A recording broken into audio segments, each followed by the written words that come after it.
today we will discuss about the input tools and techniques and output for HR management plan. We have total of 4 different processes in HR management.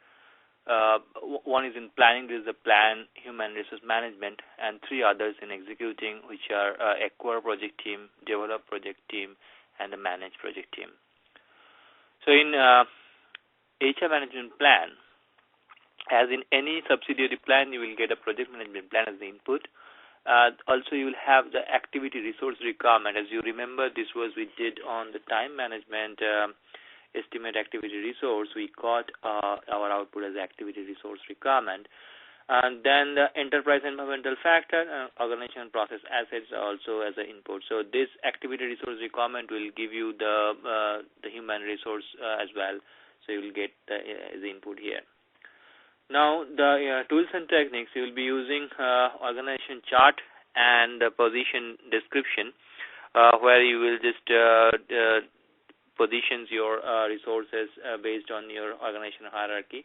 Then networking, the network you have within the organizations, and then organization theory. This is not specifically mentioned in the PMB, okay, but you must need to know the different organization theory, that hygiene factor theory is the Maslow's hierarchy, the McGregor's X and Y theory, then the Maslow's hierarchy of needs, then David McClelland's theory of needs. Those theories you just need to know here and to make your HR management plan. Then expert judgment and the meetings also are the tools and techniques. Then human resource plan you will get as a output here. So this human resource plans will consist of your staffing management plan. So this staffing management plan will also include the recognitions and reward system, and then resource histogram as well. And you will get the roles and responsibilities also for your resources. So now moving to the execution process group, you will first acquire your team. So enterprise environmental factor, organization process asset, those will be your input, because this enterprise environmental factor will tells you like which organization structure you are in, and then based on if it is a matrix or functional, you will get different kinds of you need to perform differently for those. Then human resource management plan will also come as input. Then tools and techniques, you might have a pre-assigned resource that those mostly remains on the project charter. You will find those pre-assigned resources here. Then negotiations, you have to negotiate to acquire your resources.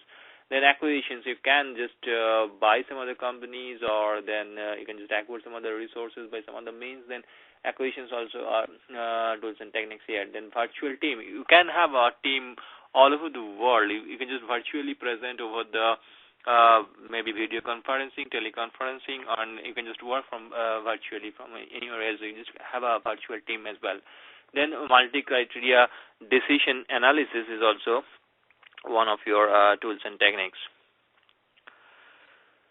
So now output, you will get the project staff assignment. So you will now get your staff assignment to your project. Then the resource calendar, you will just find out which resources available at what time. Then the project management plans also gets updated. So now execution process group, you have the second process is the develop project team. So once you acquire the team, you need to develop the team so that they can perform in your project. So you just get your input as a project staff assignment, just that you got after performing the acquire project team. So you have now your staff to do the work. Then the resource calendar also you have right now, so you know which resource is available at what time. Then the human resource management plan. Now here the interpersonal skills are very important tools, because to develop your project team there might be different kind of conflicts there, so you need to resolve those. So interpersonal skills is very important here. Then you need to train your team members. Then you need to perform different kind of activities so that your team work as a group, not as an individual person, then you need to set some ground rules in your project so that that is the baseline kind of thing, that no one can violate those rules. Like if you are kind of X organization theory believer, then might be the time to entering the office must be specified in the ground rule as well. Like after 9 o'clock, no one can enter in the project in the office, so everyone must be present before 9 o'clock. Or there cannot be any discriminations in your project, so those can be ground rules here. Then co-locations, you can get all your team members in one positions and then work and to develop the project team. Then recognitions and rewards, you can just announce some of the rewards based on what if they are performing well. Then the personal assessment tools also is one of the tools and techniques. Now the output is definitely the team performance assessment. So once you are developing, you just need to the developing is because you just want to do the assessment how your team is performing. Then environmental factors also gets updated. Now the last one is a project managed project team. So once you developed your project team, you just giving some more details on the developed project team. This is like when, as I said, when you are developing a project team, you may go through different kinds of situations in team building activities. Like the first, when the team comes in, then they will just form, then they will start storming, they will start there would be different kinds of conflict in between them. Once you can resolve this, they will just be the norming stage. That's the way that is a kind of neutral positions, and then they will start the performing, just move them, train them well. Then once the project is over, then you will just adjourn your team, so they will go back to your to their respective homes, if it is a functional organizations, or they will be deallocated from the project. So that's called the Tuckman ladder. So every project team goes through different phases of this. Now in managed project team, we'll have the input as a project staff assignment and team performance assignment assessment. Here you will get how your team is performing. Then organization process asset, human resource management plan, and issue log that arised so far. So you'll get all this as input, and also the work performance report. So now observations and conversations, you will just try to manage your team by observing and conversing with your team members. In project performance appraisal, generally every organization, so you will find that there is appraisal system, yearly, half yearly, or quarterly. So those happens here in the managed project teams. Then conflict management, you need to resolve any kind of conflict your team members has, and the interpersonal skills, also tools and techniques. Now the output is a change request and enterprise and environmental factors.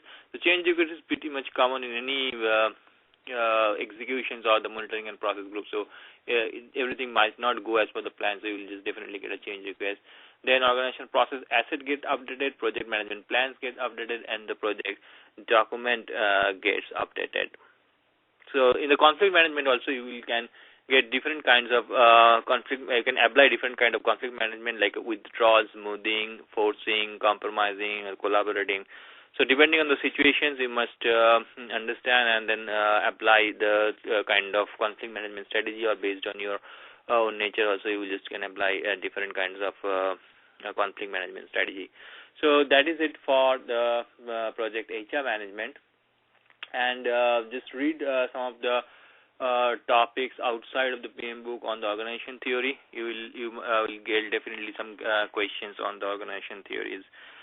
So that is it, and thanks for watching, and hope I'll see you in the next process, that is the knowledge area, that is the communications management. Thank you.